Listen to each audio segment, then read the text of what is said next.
استعمال ہے۔ آئیے عشق و محبت کی ایک داستان عرض کروں، اپنی بات مکمل کروں۔ اسلام میں بھی عاشقوں نے عشق کیا ہے، کسی کو عشق ہوا ہے۔ اب ذرا دل تھام کر اسلامی عشق کا تصور سن لیں آپ۔ اور کبھی کبھی تو یہ عشق جو ہو جاتا ہے لیکن پاک دامن رہنے والے ملتے نہیں ہے، بے حیائی نہیں کرتے، گناہ نہیں کرتے، چھپا کر پاک دامن رہتے، مر جائیں تو اللہ دونوں کو شہادت کا مقام عطا فرماتا ہے۔ بار شریعت میں سرکار حضرت صدر الشریعہ مولانا امجد علی رحمت اللہ علیہ نے بھی اس کو لکھا ہے کہ ایسا ہے، لیکن اچانک ایسا ہو جائے دل پہ قابو نہ رہے تو وہ بھی بے پردگی نہ ہو، ملنا ملانا نہ ہو، بات چیت نہ ہو، یہ چیز ہے۔ آئیے ایک خوبصورت سے واقعے کی طرف چلتے ہیں۔ عشق و محبت کی دنیا میں ایک بہترین مثال ہے۔ اللہ اکبر۔ بات یہ ہوئی تھی کہ ایک شہر ہے اور وہ خراسان کا شہر ہے، اور خراسان سے لوگ اکثر گرمیوں کے موسم میں گرمیاں گزارنے کے لیے یا گرمیوں کا لطف لینے کے لیے اکثر بڑے بڑے مالدار لوگ بلخ کی سرزمین پر آیا کرتے تھے۔ بلخ کی سرزمین نکہتوں کی سرزمین، بلخ کی سرزمین پھولوں کی سرزمین، بلخ کی سرزمین گل و لالہ کی سرزمین، بلخ کی سرزمین نسترن کی سرزمین، نسرین کی سرزمین، سوسن کی سرزمین۔ اللہ اکبر۔ یہ بہت خوبصورت زمین ہے جسے بلخ کی زمین کہتے ہیں۔ خراسان کے مالدار لوگ اکثر گرمیاں گزارنے کے لیے آتے تھے، لیکن گرمی گزارنے کے لیے اس موسم میں لوگ بلخ آئے تو اس بلخ آنے والوں میں ایک مزدور بھی تھا، اور وہ مزدور ان لوگوں کے ساتھ ہو لیا، اس لیے کہ کبھی کبھی غریب لوگ بھی مالداروں کے ساتھ لطف لینے کے لیے جو ہے وہ چل پڑتے ہیں۔ جیسے ہمارے یہاں کشمیر بڑا خوبصورت علاقہ ہے تو لوگ اکثر چھٹیاں گزارنے کے لیے کبھی کوئی کشمیر جاتا ہے، کبھی کوئی مہابلیشور جاتا ہے، کبھی کوئی کہیں جاتا ہے، کوئی کہیں جاتا ہے۔ چھٹیاں گزارنے کے لیے، موسم کا لطف لینے کے لیے، موسم کو انجوائے کرنے کے لیے اگر کوئی کہیں جاتا ہے تو اسلام پابندی نہیں لگاتا ہے، بلکہ سیرو فی الارض کہہ کر اسلام ابھارتا ہے کہ دیکھو دنیا کے حالات کیا ہیں، کائنات کے حالات کیا ہیں، رنگینیاں دیکھو، قدرت نے کیسے پھول کھلائے ہیں۔ اللہ اکبر۔ کسی بہت بڑے مفکر نے کہا تھا کہ ہزاروں خوبصورت چہرے زمین میں دفن ہوتے ہیں، تب کہیں جا کر زمین سے کچھ پھول کھلتے ہیں۔ زمین سے خوبصورت پھول یوں ہی نہیں کھلتے، اس لیے کہ خوبصورتی کو دیکھ کر لوگ مسکراتے ہیں، لیکن یہ پھولوں کی خوبصورتی کیسی ہے جس کو دیکھ کے بلبل روتا ہے، وہ پھولوں کی خوبصورتی دیکھ کر نہیں۔ ہزاروں خوبصورت چہرے جو زمین میں دفن ہو گئے تھے، اسی سے یہ پھول پیدا ہوئے ہیں، اس بنیاد پر یہ بلبل رو رہا ہے، نوحہ کر رہا ہے کسی خوبصورت چہرے کے حسن و جمال کے مٹی میں مل جانے پر۔ اللہ اکبر۔ تو بلخ کی سرزمین پر لوگ جیسے آج ہمارے یہاں لوگ جاتے ہیں چھٹیاں گزارنے کے لیے، گرمیاں گزارنے کے لیے، گرمیوں کا لطف لینے کے لیے ٹھنڈے علاقوں میں، نینی تال وغیرہ بھی لوگ جاتے ہیں اور بھی علاقوں میں، لیکن یاد رکھیں اس پر کوئی ممانعت نہیں ہے، وہاں جا کر کوئی پاپ نہ کرے۔ پاپ کرنے پہ ممانعت ہے، ناجائز کام کرنے پہ ممانعت ہے۔ ہوا یوں ہی کہ گرمیوں کا پورا لطف لے کر خراسان والے بلخ سے نکل گئے، لیکن ایک مزدور تھا، اس کو بلخ کی ہوا راس آ گئی اور اس نے یہ فیصلہ کر لیا اب خراسان جانے سے کیا فائدہ، میں نے تو اپنی زندگی کا بقیہ حصہ بلخ کی سرزمین پہ گزارنا ہے۔ اور پھر اس مزدور نے یہ فیصلہ کیا، بادشاہ کا بہت بڑا خوبصورت محل ہے اور اس محل کے قریب میں ایک خوبصورت باغ ہے، اور اس باغ کے قریب وہ مزدور اپنی چھوٹی سی کٹیا بنا لیتا ہے، اور چھوٹی سی کٹیا بنانے کے بعد دن بھر مزدوری کرتا ہے، شام کو آ کر اپنی کٹیا میں بیٹھ کر بادشاہ کا محل دیکھتا ہے، کبھی اس کے باغ دیکھتا ہے۔ کہتے ہیں کہ قدرت کی ملانے کے انداز بھی بڑے نرالے ہوتے ہیں، قدرت کے ملانے کے انداز بھی بڑے عظیم اور نرالے ہوتے ہیں۔ اچانک شام ہونے کو قریب تھی اور سورج کی آخری کرنیں بلخ کے کوساروں پر، تھوڑا آسان کر کے کہوں کہ بلخ کے پہاڑوں پر اپنی آخری کرنوں کی تجلیاں ڈال رہی تھی، اور رات آنے کو بیتاب تھی، دن جانے کے لیے بے چین تھا، رات آنے کو بیتاب تھی۔ ایسے میں دن اور رات کی کشمکش میں شام نے جنم لیا، شفق کا جمال جو ہے وہ پورے آب و تاب کے ساتھ بے نقاب ہوا، اور آخری کرن کے جاتے جاتے اور شام کی پہلی جو ہے وہ صباحت آ گئی، ہوا کے آنے سے آتے آتے دل کھینچ رہا تھا ایک مزدور کا ایک باغ کی طرف، اس لیے کہ باغ سے جو ہوا ہو کر کے آ رہی تھی ایسا لگتا ہے کہ کسی کا پیغام لا رہی تھی۔ دل بیٹھا جا رہا ہے اور بے چینی ہے، بے قراری ہے، اور اس طریقے سے طبیعت ہے کہ جیسے کوئی کھینچ رہا ہے۔ کہتے ہیں کہ عشق اور مشق میں اتنی کشش ہوتی ہے کہ کبھی کبھی یمن والے شام سے کھینچے چلے، کبھی کبھی یمن لوگ شام سے کھینچے چلے جاتے ہیں، اور کبھی کبھی یمن والے شام کھینچ کر کے آ جاتے ہیں۔ اللہ اکبر۔ اور کبھی کبھی ایسا ہوتا ہے یمن والے مصر میں آتے ہیں، شام والے مصر میں آتے ہیں، اور ایک حسن کا بازار لگ جاتا ہے۔ میرے پیارے آقا صلی اللہ علیہ وسلم کے پیارے دیوانوں، ہوا یہی کہ اس مزدور کا دل کھچ رہا تھا، اس کے قدم بوجھل بوجھل اٹھے، اور اٹھنے کے بعد باغ کی طرف گئے۔ جب باغ کی طرف گئے تو ہوائیں مشام جہاں کو معطر کر رہی تھی۔ تھوڑا سا مجھے برداشت کر لے آج، اس لیے کہ آپ نے جو مجھے عنوان دیا، میں چاہتا ہوں اسی رنگ میں آپ سے گفتگو کروں تاکہ آپ بھی اس کی لذتیں اٹھا سکیں اور میں بھی کچھ اس کی لذتوں سے جو ہے اپنے آپ کو مستفیض کر سکوں۔ میرے پیارے آقا صلی اللہ علیہ وسلم کے پیارے دیوانوں، اہل ذوق سے گزارش ہے کہ آج اپنی سماعتوں پر اگر بار لگ رہا ہو تو ہمیں کچھ دیر کے لیے معاف کر دیں یا ہمارا شمار بچوں میں کر لیں، بڑی نوازش اور مہربانی ہوگی۔ میرے پیارے آقا صلی اللہ علیہ وآلہ وسلم کے دیوانوں، ویسے جانتا ہوں ہر سنی صاحب ذوق ہوتا ہے، اس لیے کہ جو صاحب ذوق نہیں ہے ہماری محفل میں اس کے لیے جگہ نہیں ہے۔ ہماری محفلیں تو ذوق کی بنیاد پہ سکتی ہے۔ وجہ یہ ہے کہ ہماری محفلوں میں جب تک حسن کا ذکر نہیں ہوتا محفلیں مکمل نہیں ہوتی۔ وجہ یہ ہے ہمارا نبی بھی حسن والا ہے اور ہمارا خدا بھی حسن والا ہے، ہمارا نبی بھی حسن والا ہے، ہمارا خدا بھی حسن والا ہے۔ اللہ جمیل یحب الجمال، یہ میرے نبی نے فرمایا ہے۔ اور نبی کا حسن تو اتنا ہے کہ کہنے والے کہتے ہیں حسن یوسف کو کسی نے دیکھا، حسن یوسف کو کسی نے دیکھا، حسن یوسف کو کسی نے دیکھا تو خریدنے کے لیے آ گئے، اور حسن مصطفیٰ کو دیکھا تو خود بکنے کے لیے آ گئے۔ حسن یوسف دیکھ کر لوگ خریدنے آتے ہیں، حسن مصطفیٰ دیکھنے بکنے آتے ہیں۔ آ گئے ابو بکر بکنے کے لیے، عمر بکنے کے لیے، عثمان بکنے کے لیے، علی بکنے کے لیے، سعد بکنے کے لیے، سعید بکنے کے لیے، طلحہ بکنے کے لیے، زبیر بکنے کے لیے، ابو ہریرہ بکنے کے لیے، دحیہ قلبی بکنے کے لیے، سب بکنے کے لیے آ گئے۔ اور جب بکے ہیں تو نبی نے اتنا انمول کر دیا ہے کہ پھر ان کو کوئی خرید نہ سکا، تو قدرت کے نقیب نے کہا حبیب جسے تو خرید لے اسے کوئی نہیں خریدتا، ہاں اب اگر اسے کوئی خریدے گا تو وہ صرف خدا ہی خریدے گا، اور قیمت یوں ادا کرے گا ان اللہ اشترى من المؤمنین انفسهم واموالهم بان لهم الجنہ۔ اسی لیے اجمل سلطان پوری مرحوم مغفور نے کتنی خوبصورت بات کہی ہے، بازار مصطفیٰ میں خریدار ہے خدا، بازار مصطفیٰ میں خریدار ہے خدا۔ کتنا ہنسی حجاز ہے بازار مصر سے، کتنا ہنسی مصر کے بازار میں۔ میں مال پر بحث نہیں کر رہا ہوں، مصر کے بازار میں مالک بن زاران بیچنے والا اور خریدنے والا عزیز مصر، اور حجاز کے بازار میں بیچنے والا آمینہ کا لال ہے اور خریدنے والا خدا وحدہ لا شریک ہے۔ بازار مصطفیٰ میں خریدار ہے خدا۔ کتنا ہنسی حجاز ہے، کتنا ہنسی حجاز ہے، کتنا ہنسی حجاز ہے۔ بازار مصر سے تڑپا دیا کسی نے، مدینے کے ذکر سے آزاد ہو گیا ہوں دو عالم کی فکر سے، جب سے ملا ہے دامن آل رسول کا بے فکر ہو گیا ہوں شفاعت کی فکر سے، بے فکر ہو گیا ہوں شفاعت کی فکر سے۔ آپ جو ہے وہ ذہن حاضر رکھیے گا، اس لیے کہ کہیں کہیں رک کر کوئی تفسیرہ بھی کرنا ہوگا تو آپ کبھی بھی اس واقعے سے اپنی توجہ کو مت ہٹائیے گا۔ ایک مرد درویش نے اپنے قلم سے اس کو اتنے خوبصورت انداز میں لکھا ہے کہ اگر اسی طرح ہو پڑھا جائے تو اس کا لطف دوبالا ہو سکتا ہے، لیکن ظاہر سی بات ہے تحریر اور تقریر میں کچھ فرق تو ہے۔ تو عرض یہ کر رہا تھا، ہوائیں آ رہی تھی اور مشام جہاں معطر ہو رہے تھے، اور پھر مزدور کے قدم کشاں کشاں باغ کی طرف بڑھ رہے تھے۔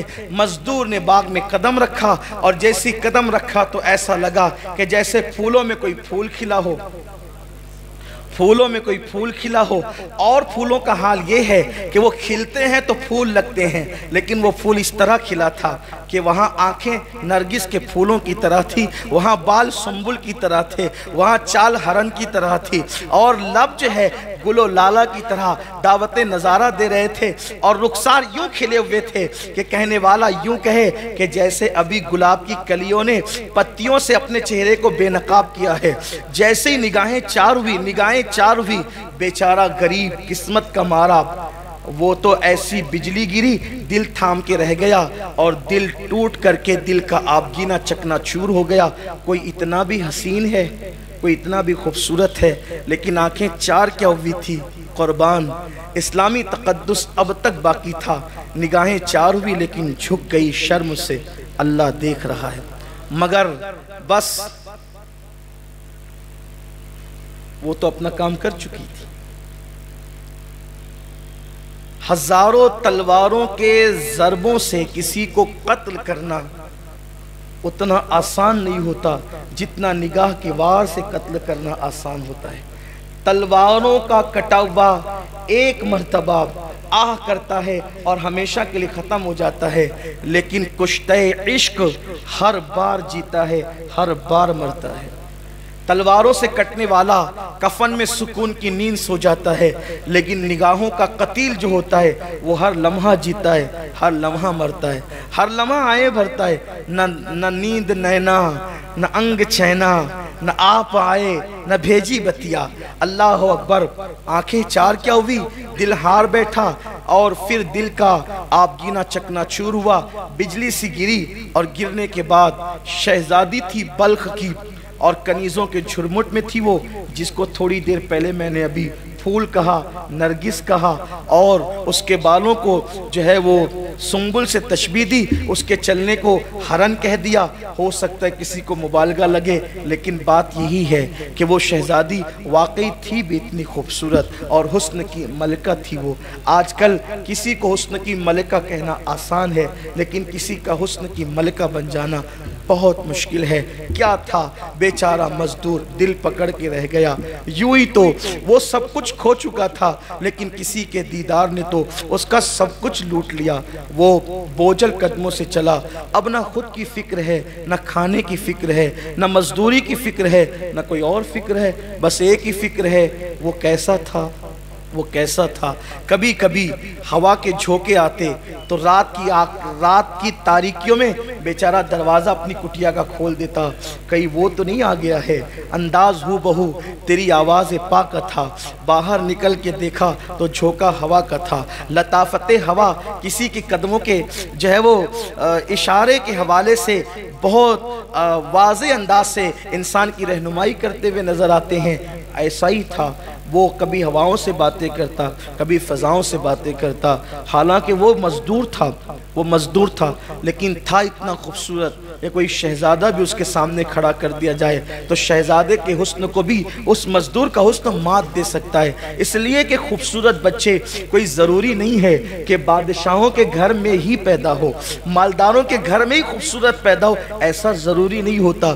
کبھی کبھی کسی غریب کی کٹیا میں بھی اتنا خوبصورت لال پیدا ہوتا ہے کہ کسی کے تاج محل کے اندر بھی ایسا پیدا ہونا جو ہے وہ ممکن نظر نہیں آتا۔ تو اللہ کی عطا ہے، اللہ کی تقسیم ہے، اللہ جس کو جب چاہتا ہے، جو چاہتا ہے، جیسے چاہتا ہے عطا کرتا ہے، اس کو دینے کے انداز آتے ہیں۔ وہ مزدور تھا لیکن خوبصورت تھا، حسین تھا، جمیل تھا۔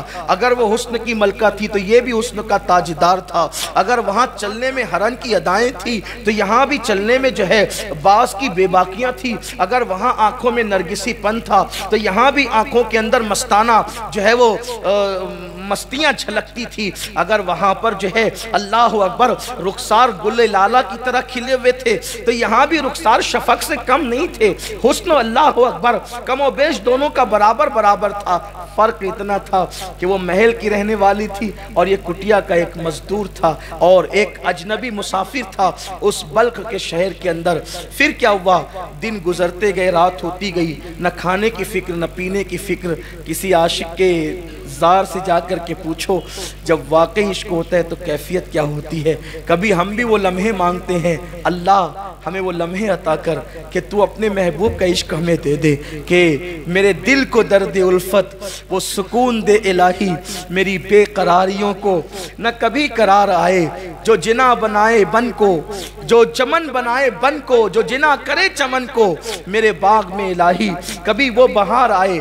پھر کیا تھا، کچھ دن اسی طرح گزرے دیوانگی میں، مستانگی میں، کبھی ہواؤں سے باتیں کرنا، کبھی دیواروں سے باتیں کرنا، کبھی فضاؤں سے باتیں کرنا، کبھی مسلح بچھا کر کے گڑ گڑاتے رہنا، اللہ اکبر۔ مگر کوئی ثابت نہیں کر سکتا تاریخ میں کہ اس ملاقات کے بعد پھر اس کی گلی کا کوئی چکر لگایا ہو، کوئی ثابت نہیں کر سکتا اس ملاقات کے بعد اس لڑکی سے کوئی رابطہ کیا ہو۔ یہ پاکیزگی ہے اسلام کے اندر کہ اگر نظریں چار ہو گئی، دل ہار بیٹھا، تو اب خدا سے مانگ رہا ہے، کوششیں کر رہا ہے، نکاح کے لیے پلان کر رہا ہے۔ یہ انداز نہیں ہے بیہودہ جو لوگ کرتے ہیں، جو لوگ جس میں ڈوبے ہوئے نفسانی، یہ نہیں ہے کتوں کی طرح نکل گئے تکنے کے لیے، بلی کی طرح نکل گئے، جب بلی چھچڑے کو تکتی ہے نا ایسے نکل گئے۔ یہ انداز نہیں ہے، یہ گندہ پن اور کمینہ پن اسلام میں نہیں ہے۔ اسلام میں ہر چیز کے آداب اور اصول ہیں۔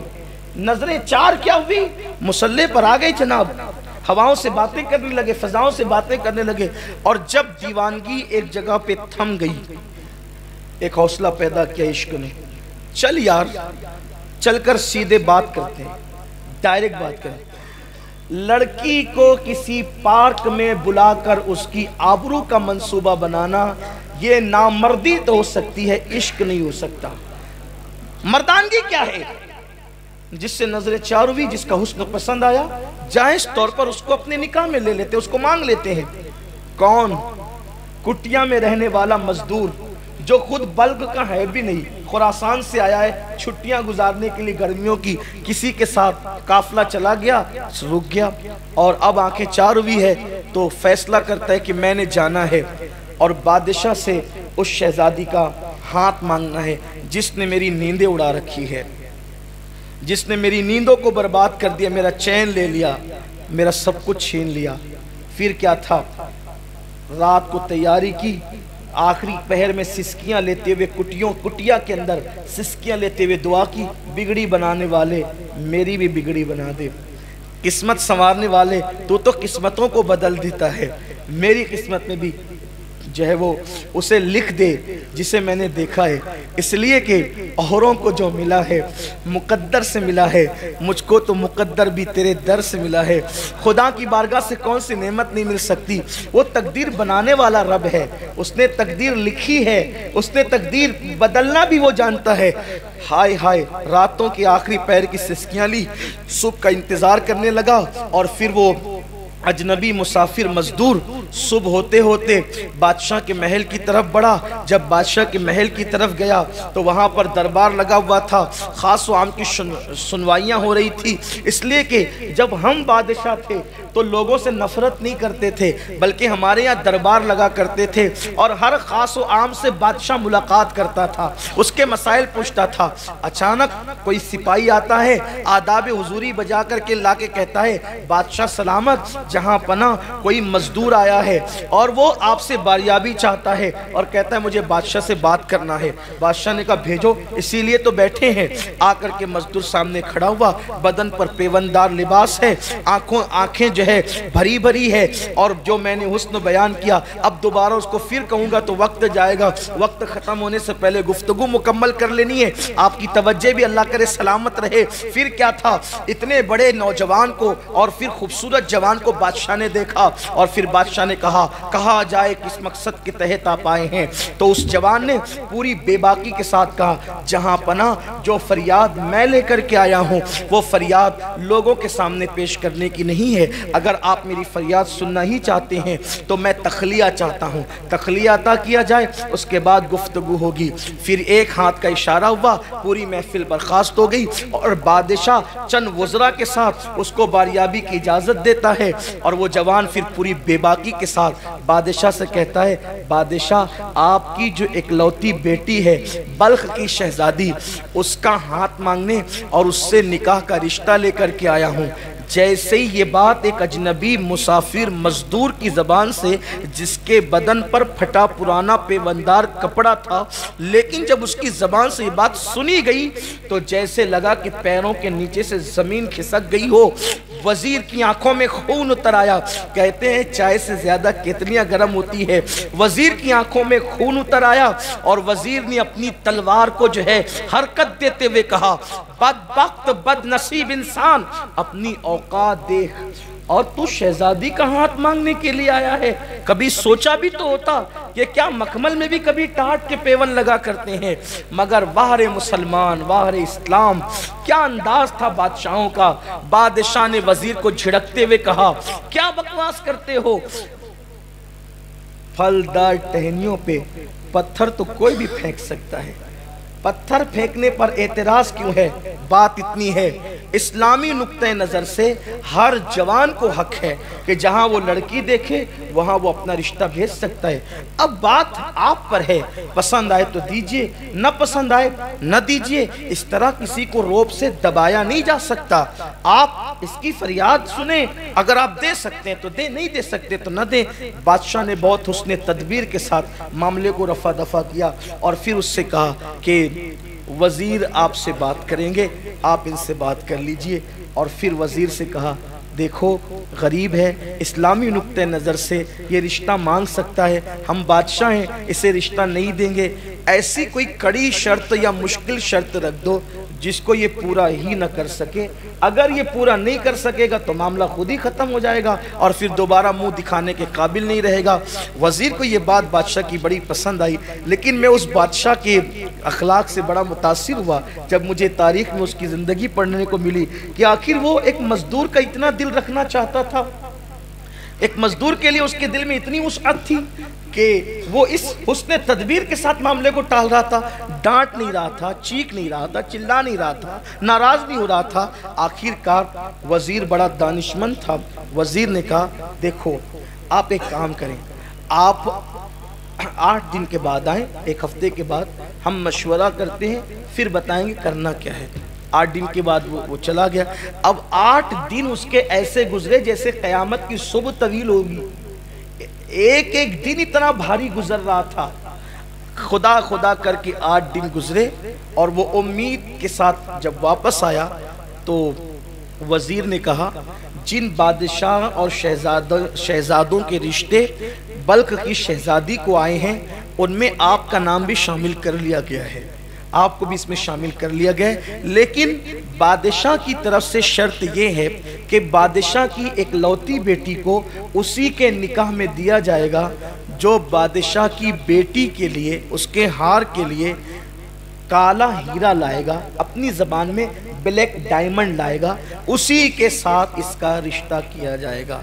کیا آپ لا سکتے ہیں؟ بھئی سفید ڈائمنڈ لانا، سفید ہیرا لانا بھی اس مزدور کے بس کا نہیں تھا نا، اس مزدور کے بس کا نہیں تھا، لیکن وہ اگر واقعی بادشاہ ہوتا بھی، بادشاہ بھی اگر وہ ہوتا تو بلیک ڈائمنڈ اس کے بس کی بات نہیں تھی۔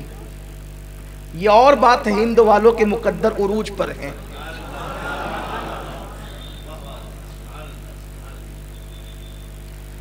اس کے بس کی بات ہی نہیں تھی، لیکن وہ عشق کیا جو انسان کو ہار دے یا ہار ماننے پہ مجبور کر دے۔ عشق کبھی ہار ماننے پہ مجبور نہیں کرتا۔ اس نے کہا، مزدور نے، جس کو رات کے لیے ایک روٹی بھی میسر نہ تھی، اس مزدور نے کہا، شرط تو بڑی کڑی ہے، کالا ہیرا لانا، بلیک ڈائمنڈ لانا۔ میں اپنے موجودہ دور کے الفاظ استعمال کروں گا، آپ یہ نہ سوچے گا کہ اس دور اس نے بلیک ڈائمنڈ کیسے کہہ دیا، کالے ہیرے کو بلیک ڈائمنڈ ہی کہتے ہیں، یہ بھی بات ہے، کالے ہیرے کو بلیک ڈائمنڈ ہی کہتے ہیں، لیکن تو کچھ بھئی موجودہ اصطلاحات بھی تو ہمیں استعمال کرنی ہوتی ہے آپ کے درمیان اتر کر گفتگو کرنے کے لیے۔ اس نے کہا کہ چیز تو بڑی مہنگی ہے، بادشاہ بھی اس کو نہیں لا کر دے سکتا ہے، لیکن جب محبت کی ہے نا، عشق کیا کسی سے، تو ہم لا کر دیں، کوشش کریں گے۔ اور میں سب سے نا امید ہو سکتا ہوں، لیکن اپنے رب سے نا امید نہیں ہوں۔ میرا اللہ میری ضرور مدد کرے گا، کیونکہ میری محبتوں میں پاکیزگی، میری محبتوں میں اخلاص ہے، میری محبتوں میں بناوٹ نہیں ہے، میری محبتوں میں خلوص ہے، میں ضرور لاؤں گا۔ اور اس کے بعد گیا، گھر لوٹا، بھیگی بھیگی رات تھی، بلک کی بھیگی بھیگی رات تھی، رات کا آخری پہر تھا، شبنم گر رہی تھی۔ اقبال کے لہجے میں پھولوں کو آئے جس دم، شبنم وضو کرانے، نالا میرا وضو ہو، رونا میرا وضو ہو، نالا میری دعا ہو۔ اللہ اکبر۔ وہ گڑ گڑاتا رہا، سسکیاں لیتا رہا اور کہتا رہا، مولا کبھی تو نے کسی مانگنے والے کو محروم نہیں کیا، تیرا وعدہ ہے مجھ سے مانگو میں عطا کروں گا۔ مولا شاید کسی سے سچی محبت ہو گئی ہے، اب اس کو پانے کے لیے ایک سچا راستہ میں نے کیا ہے، لیکن ظالم وقت کے لوگوں نے اتنی سخت کڑی شرط لگا دی ہے، میرے بس میں نہیں ہے، میں بے بس ہوں، لیکن تو اختیار رکھتا ہے۔ مولا مجھے کامیاب کر دے، اس مہم میں کامیاب کر دے۔ روتا رہا، سسکیاں بھرتا رہا، دعا کرتا رہا۔ کہتے ہیں کہ رات کے آخری پہر کی دعا کبھی رد نہیں ہوتی، باب اجابت الہی سے ٹکرائی جاتی ہے، اور پھر صبح ہوتے ہوتے آنسوؤں کا طوفان تھم گیا، اور ایک ایسی غیر محسوس طاقت نے دل میں حوصلہ پیدا کیا، اٹھ اور اپنا سفر شروع کر۔ جس عشق کی راہ کا تو مسافر بنا ہے، اس عشق کی راہ کے مسافر جا اپنے سفر کا آغاز کر۔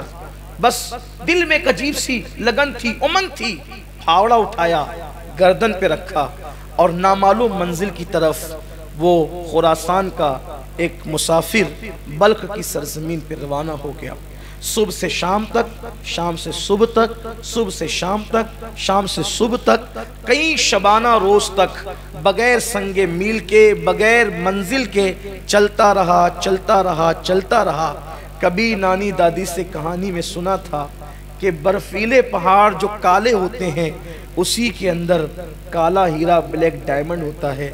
سفر شروع رہا، چلتا رہا، چلتا رہا، کئی دن کی مسافت کے بعد ادھر بھی پہاڑ، ادھر بھی پہاڑ، ادھر بھی پہاڑ، ادھر بھی پہاڑ، پہاڑوں میں گھر گیا۔ چاروں طرف دیکھا، تھک کر بیٹھ گیا، تھک کے بیٹھا، سوچ رہا تھا میں کہاں آ گیا، میری منزل کہاں تھی، میں کہاں آ گیا۔ اچانک کوئی آنے والا آتا ہے، کندھوں کو دھکا دیتا ہے، اے سونے والے، سونے کا وقت نہیں ہے، یہ برفیلے پہاڑ ہے، اور ایک پہاڑ ٹوٹ گیا ہے، ٹوٹ کر اس کی چوٹی زمین پہ گر گئی ہے، اور تجربہ بتاتا ہے کہ شام تک اس پوری وادی کے اندر برف پگھل جائے گی اور برف کا سیلاب آئے گا۔ اگر اس وادی میں بیٹھا رہا، جان سے ہاتھ دھو بیٹھے گا، اٹھ، سورج غروب ہونے سے پہلے پہلے اس وادی سے نکل جا۔ اب وہ جوان جب اپنے کندھے پر، اور پھر وہ بوڑھا غائب ہو گیا۔ میری اپنے ذہن کے مطابق وہ کوئی اور بوڑھا نہیں تھا، اسی ذات کو دنیا جناب خضر علیہ السلام کہتی ہے۔ چلنے والا چلا، دیکھا کہ سارے راستے مسدود، جس راستے سے آیا تھا اس میں چوٹی پہاڑ کی گر کے پڑی ہے، اب وہ اس کو توڑ رہا ہے، توڑ رہا ہے، وہ ٹوٹتی نہیں۔ آخرکار اس جوان نے پوری طاقت لگا کر زوردار وار کیا، کس لیے؟ نکلنے کے لیے۔ تو جب زوردار وار کیا وہ ٹکڑے ٹکڑے ہوئی اور آنکھیں چکا چوند ہو گئی، خیرہ ہو گئی، اس لیے کہ اسی کے ٹوٹنے کے بعد اس کے اندر سے کالا ہیرا نمودار ہوا۔ ارے یہ قدرت کی اس طرح مدد ہوتی ہے، اللہ اکبر۔ یہاں پر رک کر کہنا چاہتا ہوں، اپنے جیسے سے سچا پیار کرنے پر یہ انعامات ملتے ہیں۔ محبوب خدا سے کوئی سچا پیار کرے، انعامات کی بارش کیا ہوگی، عطاؤں کی بارش کیا ہوگی۔ اللہ اکبر۔ ہاتھ میں ہیرا لیا، کالا ہیرا، یہی کالا ہیرا ہے جو بادشاہوں کو تک میسر نہیں ہے، یہی کالا ہیرا ہے۔ اور پھر چستی کے ساتھ چھلانگ لگاتے ہوئے وہ ہرنیوں کی طرح چوکڑی بڑھتے ہوئے بلخ کی طرف روانہ ہو گیا۔ تھوڑی ہی کوششوں کے باوجود جب چلتا رہا تو تھکن بھی اب محسوس نہیں ہوتی تھی، اس لیے کہ جب منزل نظر آتی ہے تو تھکن بڑھنے کی بجائے کم سے کم ہوتی چلی جاتی ہے۔ اور پھر دربار لگا ہے اور یہ مزدور پہنچا۔ وزیر نے دیکھا، پھر آ گیا تو، یہ شریفوں کی عادت نہیں، ہم نے تو جو قید لگائی تھی تم نے اس شرط کو پورا نہیں کیا اور پھر چلے آئے ہو پریشان کرنے کے لیے۔ اس نے بڑی محبتوں کے ساتھ کہا، میں پریشان کرنے نہیں آیا، میں تو شرط کی تکمیل کرنے آیا ہوں۔ جیسے اپنی مٹھی کو کھولا، بادشاہ اور سارے وزراء کی آنکھیں چکا چوند ہو گئی۔ یہ لیجئے اپنا بلیک ڈائمنڈ اور اپنا وعدہ پورا کیجئے۔ بادشاہ نے وزیر کی طرف، وزیر نے بادشاہ کی طرف دیکھا کہ اب کیا کریں، اس نے تو شرط تو پوری کر دی، وہ بادشاہ بھی جو نہیں کر سکتا تھا وہ عاشق نے پوری کر دی۔ وزیر ہوشیار تھا، آنکھوں میں باتیں ہو گئی، پیغام دیا ہے، کبھی پیغام لیا ہے، نظروں سے محبت میں بڑے کام لیا ہے، آنکھوں میں باتیں ہو گئی۔ اور جب باتیں ہو گئی تو وزیر نے کہا ارے اصل بات یہ تو ہمارا مطالبہ تھا۔ شہزادی دراصل کان کی بالیوں میں سفید موتیاں پہننا بہت پسند کرتی ہے۔ ایک آخری شرط ہے اور قطعی ہے، اس کے بعد کوئی شرط نہیں ہوتی۔ آخری شرط ہے 2 موتی بالیوں کے لیے لے آؤ شہزادی کے لیے، بس رشتہ ہو جائے گا۔ ایک مزدور کے لیے کیا کم تھا؟ پھر دل پکڑ لیا، وائے رے ناکامی، ہائے رے ناکامی، اب کیا کروں؟ لیکن پھر عشق نے کہا ہارنا مت، ہمت مت ہارنا، اٹھ چل آگے بڑھ۔ جیسے کوہساروں میں، پہاڑوں میں اللہ نے بلیک ڈائمنڈ تجھے دے دیا، کالا ہیرا دے دیا، موتی کا انتظام بھی قدرت کر دے گی۔ پھر نکلا، گھر پہنچا، دعا کی، پھر چلا، خوب لمبا سفر کیا، سمندر کے کنارے پہ پہنچا۔ کہتے ہیں کہ سمندر کے اندر صدف ہوتی ہے اور صدف کے اندر موتی ہوتا ہے، لیکن تیراکی جانتا نہیں تھا، عشق والا تھا۔ پانی لیا، چلو سے باہر پھینکا، پھر لیا، پھر باہر پھینکا، پھر لیا، پھر باہر۔ کیوں؟ میں تھوڑی دیر میں سمندر کو خالی کر دوں گا، اور جب سمندر خالی ہو جائے گا تو پھر اس کے اندر کی سیپ نظر آئے گی، پھر سیپوں کو اٹھاؤں گا، دامن میں بھر لوں گا۔ 2 موتیوں کا مطالبہ ہے، میں تو وہاں موتیوں کے فرش بچھا دوں گا۔ پانی پھینک رہا ہے، صبح ہوتی ہے، شام ہوتی ہے، لیکن وہ سمندر کی موجیں بڑھتی ہی جاتی ہے۔ کہتے ہیں عشق سچا ہو کامیابی مل ہی جاتی ہے۔ نگاہیں حسرت سے آسمان کی طرف اٹھتی ہے، 1 دن 2 دن 3 دن 4 دن 6 دن، اگر میری جماعت کا اتنا بڑا مفکر اس واقعے کو نہ لکھا ہوتا، واللہ کبھی محراب میں بیٹھ کر بیان کرنے کی میرے اندر ہمت نہ تھی، کہیں لوگ مجھے جھوٹا تصور نہ کریں، لیکن میں اس ذات پر اعتماد کر رہا ہوں جو ہماری جماعت میں سند کی حیثیت رکھتی ہے، اس ذات نے اس واقعے کو لکھا ہے۔ اللہ اکبر، بڑا عظیم مفکر، بڑا عظیم دائی، یورپ کی سرزمین پر اسلام کی شمع کو روشن کرنے والا دائی، انہوں نے اس واقعے کو لکھا ہے۔ نگاہیں آسمان کی طرف اٹھی اور پھر کہا مولا میری مدد کر، یہ کیا ہے؟ میں پانی پھینکتا ہوں، پانی بڑھتا جاتا ہے۔ کہتے ہیں کہ جب چاند مکمل ہوتا ہے، یعنی کہ جب چاند مکمل ہوتا ہے، پورا ہو جاتا ہے، 14ویں کا چاند جب ہوتا ہے تو سمندر کے اندر جوار پھاٹا آتا ہے، یعنی کہ مد و جزر آتے ہیں، وہ اپنی کرنوں سے پانی کو کھینچتا ہے اور پھر سمندر کے اندر نیچے کی چیزیں اوپر کی چیزیں نیچے، یوں ایک بھونچال آ جاتا ہے۔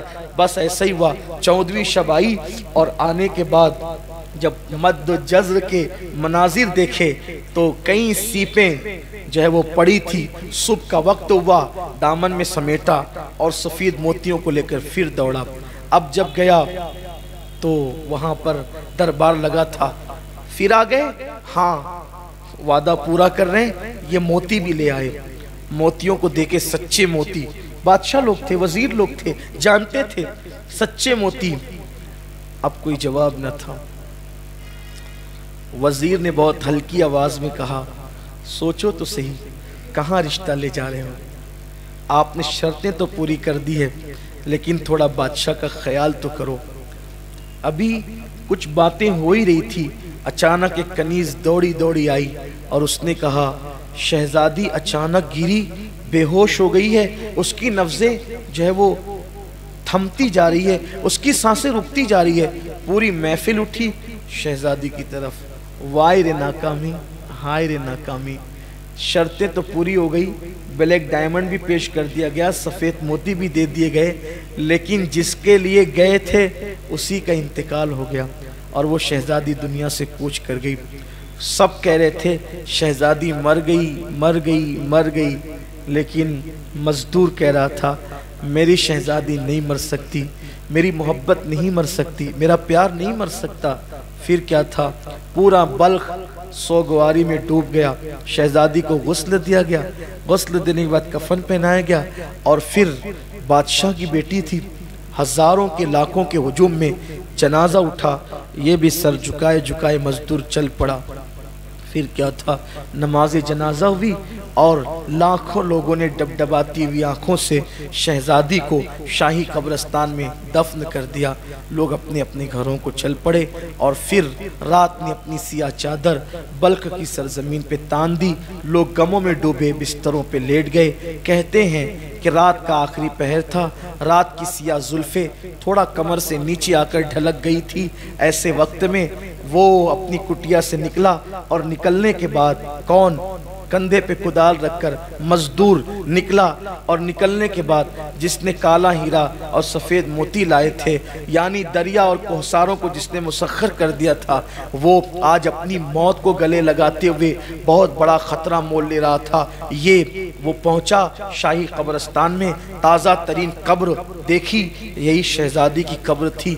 پہلے گھٹنے ٹیک کر جو ہے وہ شہزادی کی قبر کی مٹی کو بوسے دیے، اور اس کے بعد جلدی جلدی سے مٹی ہٹائی۔ تازہ قبر تھی، جلدی سے مٹی ہٹ گئی، تختے نظر آئے، تختے ہٹائے، جیسے کفن دکھا بے چین ہو گیا، بے قابو ہو گیا، نیچے قبر میں اترا اور شہزادی کو کندھے پہ ڈالا، مٹی برابر کی، گھر کی طرف روانہ ہو گیا۔ شہزادی کو لے جا کر کے اپنے گھر کی کٹیا میں ڈال دیا، اور ڈالنے کے بعد آسمان کی طرف دیکھ کر رونے لگا گھٹنوں کو ٹیک کر۔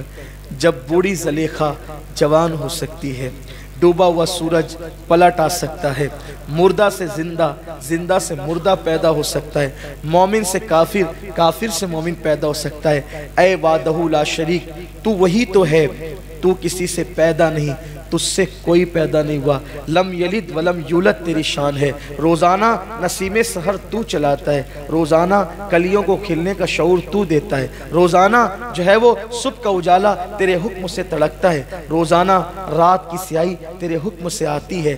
ہاں ہاں، پتیاں ہر بہاروں میں جو ہے وہ درختوں پر اگتی ہے، پتھروں کے اندر پھول پیدا ہوتے ہیں، دریاؤں کو روانی تو نے دی ہے، سمندر کو طغیانی تو نے دی ہے، ستاروں کی انجمن تو نے سجائی ہے، سریا کو تو نے سجایا ہے۔ روزانہ چاند نکلتا ہے، گھٹتا ہے، گھٹتا ہے، گھٹتا ہے، گھٹ جاتا ہے، پھر نکلتا ہے، بڑھتا ہے، بڑھتا ہے، بڑھ جاتا ہے، اور بدر کامل ہو جاتا ہے۔ اے وہ جو سورج کو نکالتا ہے تو عروج پہ پہنچا کر پھر زوال پذیر کر دیتا ہے۔ تیرے آخری محبوب کا واسطہ اور تجھے تیری محبتوں کا واسطہ، ہم نے بھی کسی سے محبت کی، لاج رکھ لے، اس مردہ شہزادی کے اندر پھر سے جان پیدا کر دے، اس لیے کہ مردوں میں جان پیدا کرنا تیرا ہی کام ہے، تو ہی مردوں میں جان پیدا کرتا ہے۔ میرے اللہ، اگر آج اس شہزادی میں تو نے جان پیدا کر دی، مجھے نئی زندگی ملے گی، اسے نئی زندگی ملنے کی وجہ سے۔ کہتے ہیں لکھنے والا مفکر لکھتا ہے، اچانک دروازے پہ دستک ہوئی، دروازہ کیا کھلا، ایک نامعلوم طبیب حکیم گھر میں اپنے ملازم اور مزدور کے ساتھ داخل ہوا، سر پہ ٹوکرا تھا، اس میں دوائیاں تھی، اور پھر اس کے بعد اس نے آ کر سیدھا شہزادی کا ہاتھ پکڑا، نبض دیکھی اور کہا، اے اجنبی مزدور، وقت کو ضائع نہ کر، شہزادی مردہ نہیں ہے، یہ تو ابھی اس کی سانسیں ہلکی ہلکی چل رہی ہے، میرے پاس ایک دوا ہے، اسے جلدی سے تلوے میں مل۔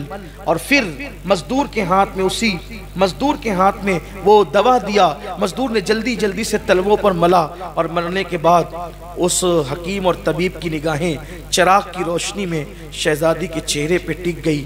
کیا دیکھا گیا، اچانک شہزادی حرکت کرنے لگی، اور اس کے بعد دوسری دوا نکال کے طبیب نے ناک میں ڈالی، شہزادی کو چھینک آئی اور شہزادی اٹھ کر بیٹھ گئی، نگاہیں آسمان کی طرف اٹھی، آنکھیں ڈبڈبا گئی۔ تیرا شکر ہے کہ تو نے مردے کے اندر میری محبتوں کی وجہ سے نئی جان پیدا کر دی ہے۔ پھر کیا تھا، قربان اسلامی محبت۔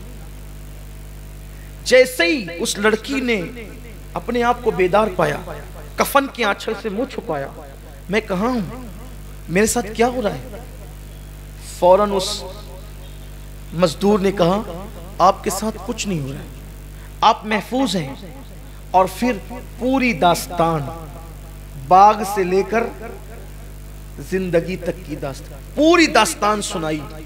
ہم آپ کے لیے اتنا سب کچھ کیے، آپ انتقال کر گئی، حتیٰ کہ میری محبتوں نے تمہیں زندہ کیا ہے. بس کیا حیا کی ملکہ تھی وہ حسن کی ملکہ بھی تھی، حیا کی بھی. آج کل کی لڑکیوں کی طرح نہیں، اس نے تو کفن سے چہرہ چھپا لیا تھا. اور جب پوری داستان اس نے سنی کہ میں تو ایک اس مرد درویش کی محبت کی بنیاد پہ میں نئی زندگی مجھے ملی ہے، اور میری زندگی صرف اسی کے لیے ملی ہے، میں صرف اسی کے لیے زندہ ہوئی ہوں، تو شرم کی ماری نے بس اتنا کہا، جس خواب کو شرمندہ تعبیر کرنے کے لیے قدرت کی امداد ہو، پھر وہ خواب شرمندہ تعبیر ہو ہی جانا چاہیے. بس اتنا کہہ سکی.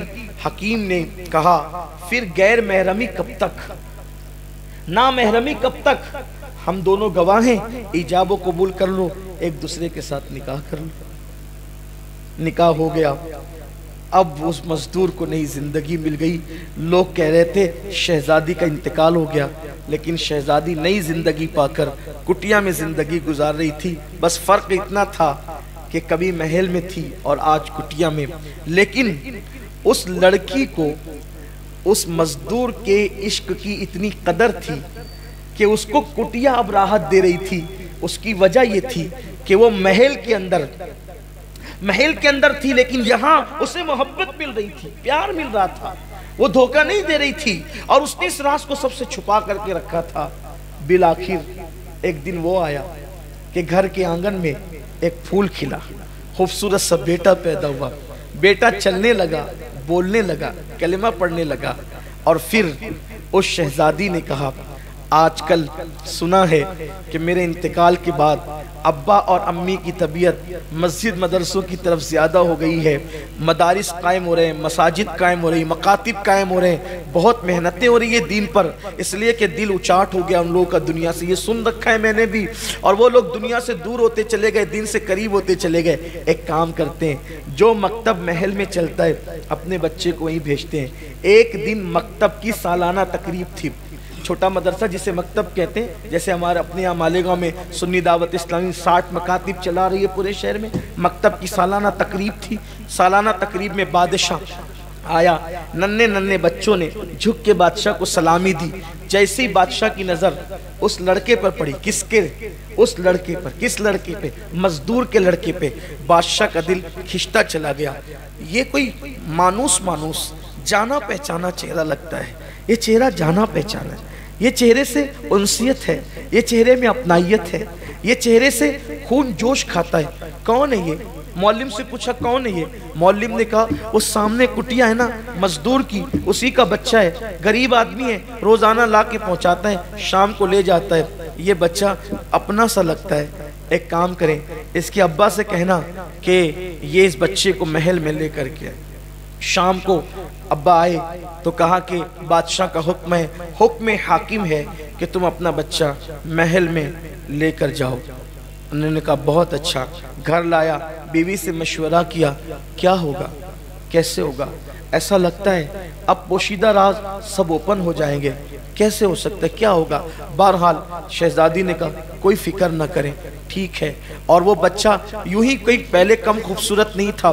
محل میں بھیجنے کے لیے شہزادی تھی، اس بچے کو شہزادوں کی طرح سجایا، باپ کے ساتھ انگلی پکڑائی، روانہ کیا.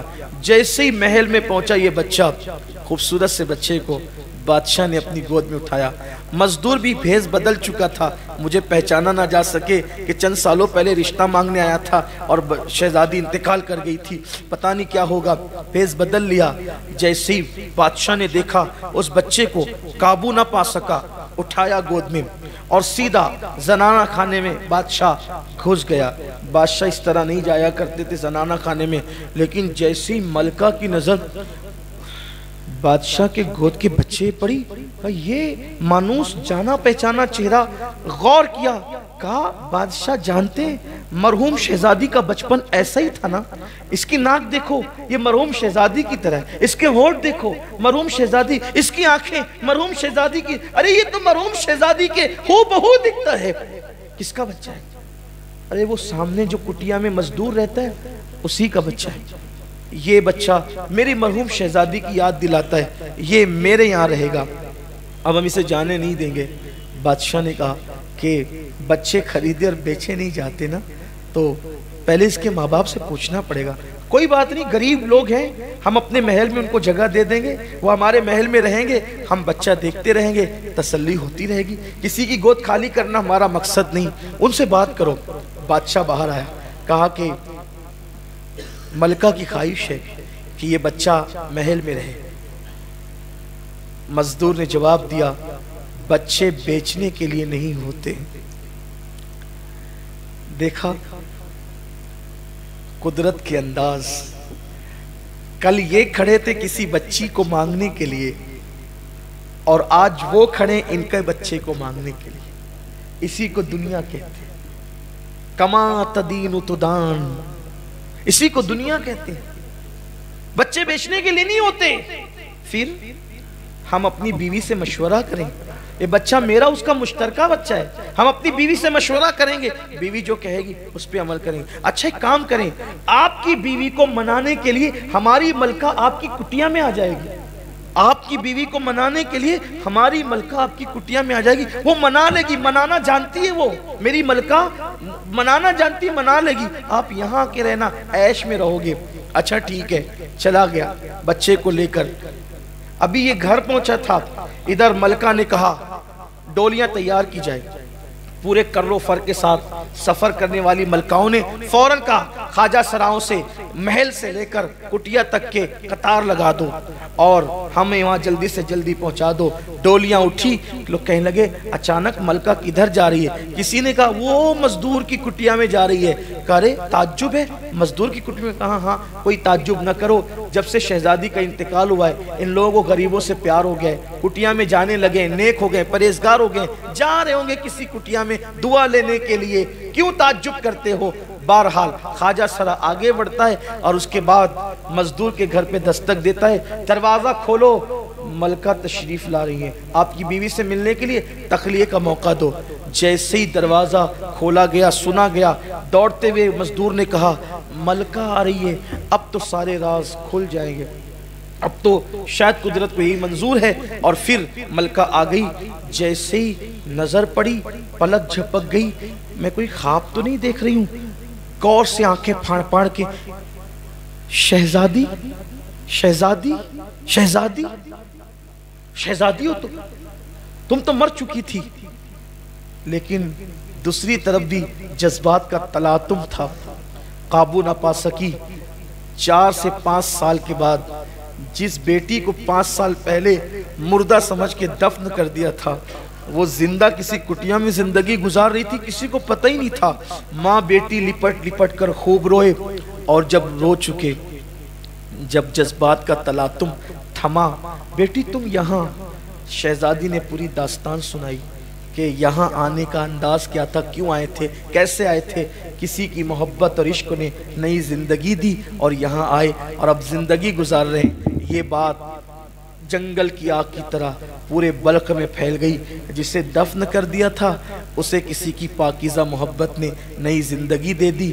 اور پھر اس کے بعد فیصلہ ہوا کہ اب جسے مزدور کہہ رہے تھے وہ مزدور نہیں ہے, بلکہ وہ تو بادشاہ کا داماد ہے. اور وہ کٹیا میں رہنے والی لڑکی وہ کوئی غریب کی بیوی نہیں ہے, وہ شہزادی ہے بلخ کی. اس کے بعد اعلان ہو گیا اب کٹیا میں نہیں رہ سکیں گے, محل میں چلو. اور اس کے بعد کٹیا سے لے کر محل تک سپاہ کی قطار تھی. جو وزیر کل تک ڈانٹتے تھے وہ وزیر آج ہاتھ باندھ کر کے کھڑے تھے. محبتوں کو سلام ہے, پاکیزہ محبتوں کو, ان زانیوں کی نہیں, شرابیوں کی نہیں, آبرو لوٹنے والوں کی نہیں. اللہ اکبر, ہاتھ بن گئے لوگوں کے ہاتھ. جذبات کا تلاطم تھا. وقت کا بادشاہ, بلخ کا بادشاہ دروازے پہ کھڑا تھا استقبال کے لیے. کس کے؟ اس مزدور کے جو چند سال پہلے مزدور کہہ کے پکارا جا رہا تھا. اور اس کے بعد ایک گوگا تھا, شور تھا, دل رکھنے کو جگہ نہیں تھی. پورے بلخ کے اندر ایک شور تھا, ہنگامہ تھا. کیا ہوا کیا ہوا کیا ہوا؟ آخر کار پورے کر و فر کے ساتھ جب وہ مزدور اپنے بچے اور بیوی کے ساتھ محل میں داخل ہوتا ہے تو داخل ہونے کے بعد لوگ کہتے ہیں تم نے محبت کا حق ادا کیا، لیکن اس کی نگاہیں جھکتی ہے، اور اس کے بعد لوگ کہتے ہیں تم اب مزدور نہیں ہو، تم ولی عہد ہو، بلک کے بادشاہ تم ہی ہو، بلک کے بادشاہ تم ہی ہو، تخت تو تمہارے لیے، تاج تمہارے لیے۔ یہی احساس اس جوان کو ساری زندگی ستاتا رہا۔ ایک لڑکی سے خلوص دل کے ساتھ پاکیزہ محبت کی، مزدور سے بادشاہ بن گیا۔ اگر یہ محبت میں نے مدینے کے تاجدار کے ساتھ کی ہوتی تو مجھے کیا مقام نصیب ہو جاتے۔ پھر اس نے مدینے کے تاجدار سے محبت کی، لڑکی سے محبت کر کے، پاکیزہ محبت کر کے، پاپ والی نہیں، پاکیزہ محبت کر کے بلک کا بادشاہ بنا مزدور۔ اور جب پھر اسی محبت نے آگے بڑھایا تو پھر مدینے والے سے محبت ہوئی، اور محبت ایسی ہوئی پھر وہی بلک کا بادشاہ حضرت ابراہیم ابن ادہم کے نام سے جانے اور پہچانے، حضرت ابراہیم ابن ادہم کے نام سے جانے اور پہچانے گئے۔ پھر دنیا نے دیکھا ابراہیم ابن ادہم غریب نواز کے بھی پیروں کے پیر بنے، غوث پاک کے بھی پیروں کے پیر بنے۔ اس واقعے کو علامہ ارشد القادری علیہ رحمٰن نے اپنی شرح آفاق کتاب زلف و زنجیر کے اندر تحریر فرمایا، جس کا نیا نام لالا زار ہے۔ میں نے اپنے الفاظ کے جامع میں اس کو بیان کیا ہے آج کے اس موقع پر، بس اس لیے اللہ میری قوم کو نفسانیت سے بچائے، خواہشات سے بچائے، اور اللہ ہمیں سچی محبتوں کی طرف بڑھنے کی توفیق عطا فرمائے۔ آؤ عہد کریں، اس سے پیار کریں جس سے محبت کرنے والا ابراہیم ابن ادہم بن گیا۔ ہم بھی اسی آقا سے محبت کریں، اللہ ان کا عشق ہمیں عطا فرمائے، اور یوں دعا کرے ایسا گما دے ان کی ولا میں خدا ہمیں، ڈھونڈا کریں پر اپنی خبر کو خبر نہ ہو۔